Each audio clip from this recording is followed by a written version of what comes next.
London, late 17th century.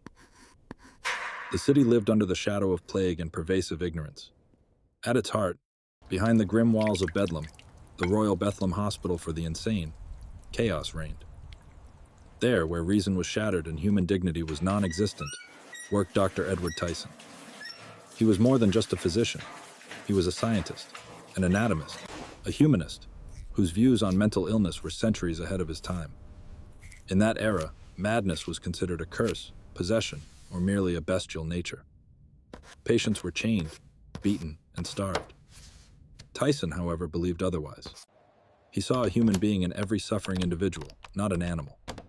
He sought causes, not merely symptom suppression.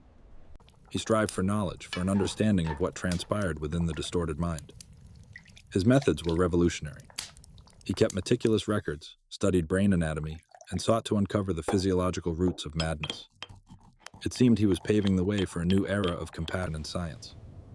Yet Dr. Tyson's story is not just one of brilliant insights. It is also a tragedy.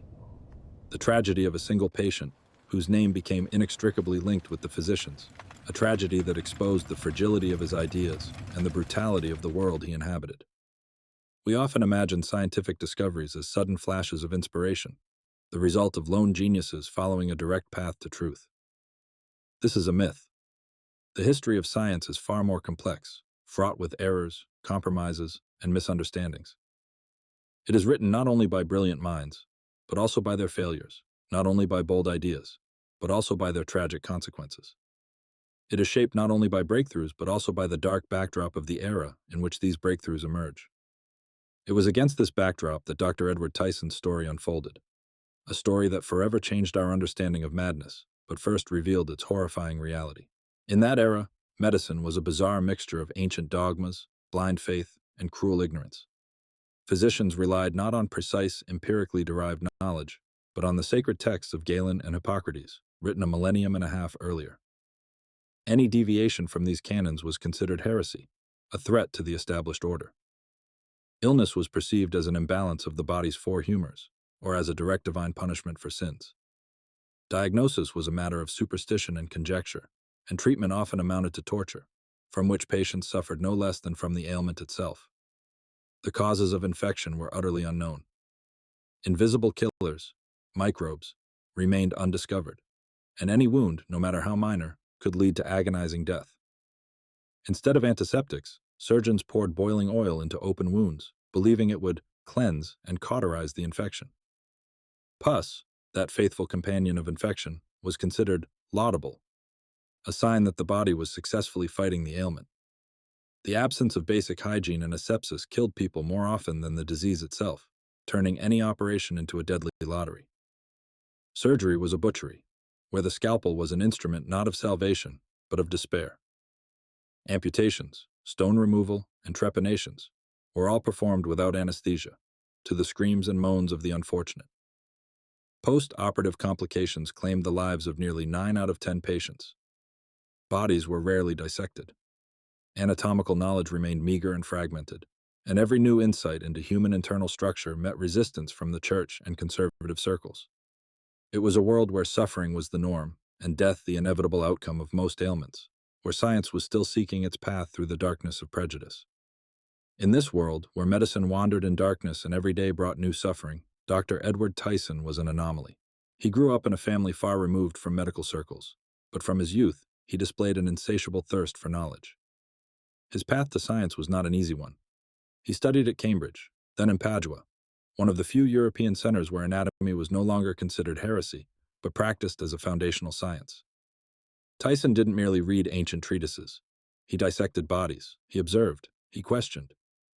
He was a man who believed not in dogma, but in evidence. His work at the Royal Bethlem Hospital, better known as Bedlam, became not only a challenge but also a profound shock. The hospital was the embodiment of everything Tyson rejected. Here, patients were not treated. They were merely contained. Patients, referred to as lunatics, fools, or the possessed, lived in inhumane conditions. Their bodies were emaciated, their minds fractured. But Tyson saw more. He saw human eyes filled with fear and pain. He saw glimmers of reason fading under the weight of cruelty. He saw that the methods employed there, Starvation, chains, beatings brought no healing. They only broke the individual completely. He witnessed minds, cornered and desperate, retreating deeper into their distorted labyrinths. Every day in Bedlam was a lesson for Tyson, a lesson in how a world built on fear and ignorance destroys the very possibility of recovery. He observed hundreds of patients. He kept his records. He tried to find logic where others saw only chaos. He sought patterns in their behavior, their delusions, their despair. He understood. These people were not cursed. They were ill. And this illness required study, not exorcism. He didn't just treat. He investigated. He sought to understand the mechanism of madness, its roots. This was not merely compassion. It was a scientific thirst for truth that led him to dangerous conclusions. Madness was not a divine judgment, but an affliction that could be studied and, perhaps, even overcome. It was this belief, bolstered by the bitter experience of Bedlam, that became the driving force behind his future, revolutionary ideas. Edward Tyson didn't just observe suffering. He sought answers. He believed that madness was not a curse, but an illness that left traces within the body itself. Thus, his study, hidden from the eyes of conservative colleagues, resembled an anatomical theater. Tyson dissected the bodies of deceased Bedlam patients. He studied the brain like a map of uncharted territory, comparing its structure, searching for anomalies, and attempting to find physical causes for distorted consciousness. This was a long, meticulous endeavor. He made sketches, recorded the minutest details, collecting evidence where others saw only chaos. He was one of the first to systematically link mental ailments with changes in brain structure, rather than with demons or sins. This was his first, quiet, yet revolutionary discovery. The mind could be ill, just like the body. His approach was radically different. He took nothing on faith. He tested. He experimented. And one day, this thirst for truth brought him face to face with the brutal reality that governed the hospital. One patient, a young man admitted to Bedlam after fits of frenzy, sustained a deep forearm wound during a fresh attack. The wound was extensive, bleeding, and quickly began to fester. By custom, it should have been cauterized with boiling oil to burn out the infection, a method that more often killed than cured. Tyson had already prepared everything. But when the servant brought the cauldron, it was discovered. There was no more oil for cauterization. Not a drop. An ordinary physician would have fallen into a rage or despair. But Tyson saw not a problem, but an opportunity. He stood at a crossroads. Send the patient to certain death from infection, without traditional treatment, or do something that defied all canons. Thoughts of the hundreds of dissected bodies, of the putrefaction and inflammation he had witnessed, raced through his mind. He knew that boiling oil would only exacerbate the suffering, not heal. Instead of waiting for a new batch of oil, Tyson made a daring decision. He asked for clean water, lots of clean water, and several linen bandages. His assistants looked at him with bewilderment. Passing physicians whispered, but Tyson was resolute. He meticulously cleaned the wound, removing pus and dirt, then carefully bandaged it with clean dressings. No screams, no smell of burning flesh. Only silence and concentration. He didn't cauterize. He simply cleansed. The next few days were a test. The patient lay exhausted, but the pus did not multiply. The wound did not blacken. Instead, to everyone's astonishment, it began to close. Slowly but surely. By the end of the week, the inflammation had subsided. Within 2 weeks, the wound had almost completely healed, leaving only a neat scar. No one could believe their eyes. The patient, who had been prophesied to die an agonizing death from infection, survived. And he survived not because of, but despite traditional medicine. This single case, this quiet victory over ignorance, shook Bedlam. Tyson proved. Sometimes inaction, based on knowledge, is better than cruel intervention.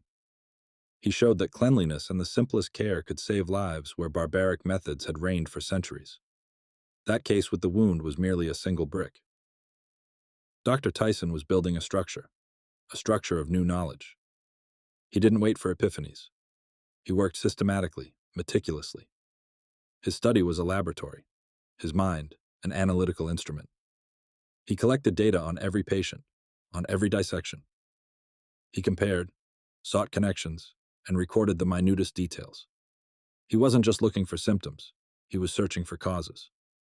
He sought the physiological roots of madness in the brain's structure. This was empiricism in its purest form, a belief in experience, a belief in evidence. But Tyson was no recluse. He understood that knowledge must spread and change the world. In that era, scientific works were written in Latin for a narrow circle of the elite. Tyson took a revolutionary step. He published his works in English, his native tongue. He wrote in a simple, clear style so his ideas would reach every physician, every person who wished to understand. This was his way of combating ignorance, a kind of technology of influence. He didn't just treat, he enlightened. He also created new tools, not just scalpels or anatomical atlases, but tools of thought. He developed detailed protocols for patient observation, systems for recording their behavior, and methods for classifying symptoms. He taught his assistants to see not just madness, but specific manifestations of the illness. These were his tools, allowing data to be collected and analyzed with unprecedented precision. And crucially, Tyson was constantly learning, from every mistake, from every failure. If a method didn't work, he discarded it. If a new observation contradicted old beliefs, he changed his beliefs. His thinking was flexible and open. He didn't cling to dogmas, he clung to truth. He wasn't afraid to admit that yesterday's knowledge might be wrong. It was this capacity for constant reevaluation, for adaptation, for a tireless search for a better way, that made him more than just a physician. It made him a pioneer, a man who single-handedly blazed a trail to the medicine of the future. Such breakthroughs do not meet with applause, they ignite fury. The story of the healed wound spread throughout Bedlam, reaching the ears of those who clung to ancient dogmas. To them, Tyson was not a savior, but a heretic.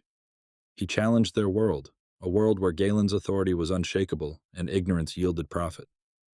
The medical establishment could not ignore this. Professors on the College of Physicians saw Tyson as a threat to their knowledge, their privileges, the very foundation of their existence. They accused him of charlatanism, of dangerous experiments, of undermining centuries-old traditions. How dared this upstart reject boiling oil? How could he claim that cleanliness was more important than ancient rituals? His publications in plain English, clear and accessible, were a personal affront. Science was meant for the elite, for those who mastered Latin. But Tyson brought it into public view. He made knowledge accessible. This was tantamount to rebellion. His classification methods, his meticulous records, all seemed to them unnecessary fuss, a waste of time. They saw only a departure from proper treatment. Open attacks began. Conservative doctors lodged complaints. They demanded investigations and a ban on Tyson's dangerous methods. He was called a madman who himself needed Bedlam's treatment. Calls for his dismissal and revocation of his license rang out. His peers, many of whom were chief physicians in other hospitals, saw him not as an innovator, but as a subverter, a man who could destroy their carefully constructed world. But Tyson was not alone. His results spoke louder than any accusations. The patient with the healed wound was living proof. Others he treated with his unorthodox methods also showed remarkable improvement. These successes could not go unnoticed. In London at that time, there were other minds, people weary of stagnation, of endless deaths caused by ailments and incompetence.